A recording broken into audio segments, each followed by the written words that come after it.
Après lui, je suis sortie avec des femmes, mais une à la fois à chaque fois. Et il y a ma meuf qui rigole derrière.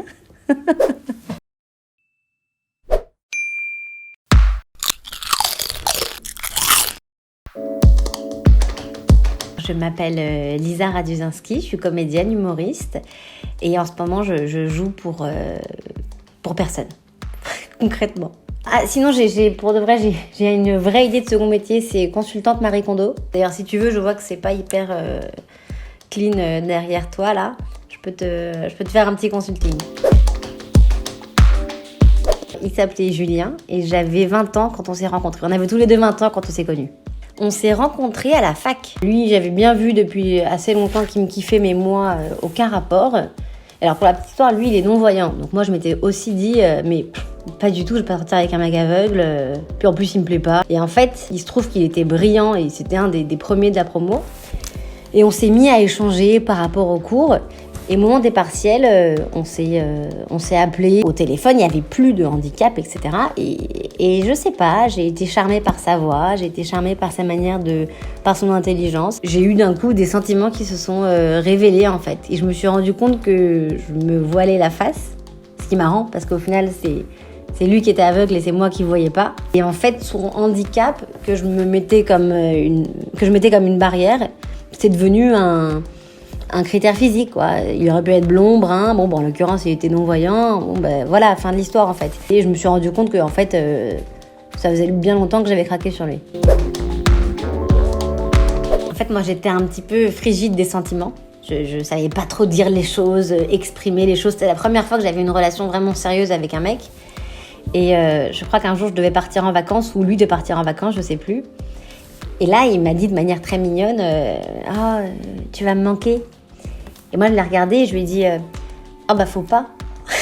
Sur le coup, il l'a très très mal pris et vraiment, je peux comprendre. Avec le temps, je lui ai dit je t'aime et je lui ai dit tu me manques et tu m'as manqué, tu vas me manquer. Et c'est devenu une petite blague entre nous.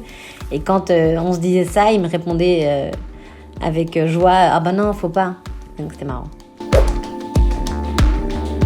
On a rompu parce qu'on était trop différents. Lui, il était juif pratiquant. Moi, je ne suis pas pratiquante du tout. En fait, au fur et à mesure des années, nos chemins s'étaient de plus en plus éloignés et puis on regardait plus dans la même direction. Oh, c'est beau ce que j'ai fait là, comme ça.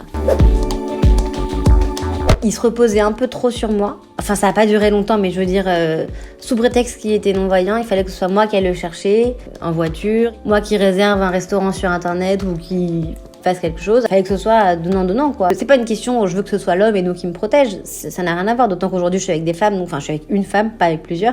Mais il y a ma meuf qui rigole derrière.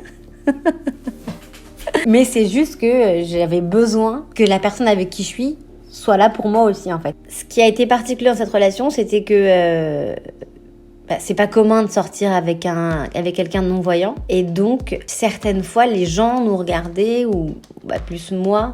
Enfin, du coup, il y avait que moi qui voyais les regards. Et peut-être que ça m'a préparé au regard des autres, puisque au final, après lui, j'allais être avec des femmes. Donc, encore une fois, les gens nous regardent.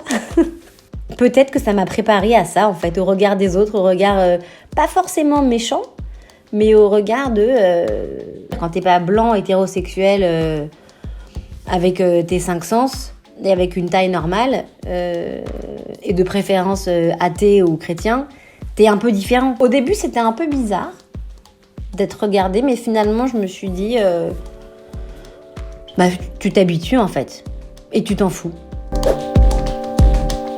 Ça a donné une histoire qui a duré 8 ans. Et c'est aussi le seul homme que j'ai aimé, au final. Là, je pense que les prochains messages seront... on a 5 jours d'écart, donc là, a priori, d'ici 3-4 semaines, on va s'envoyer un message pour nos anniversaires. Et ça reste mon premier amour, donc ça s'oublie pas de toute façon.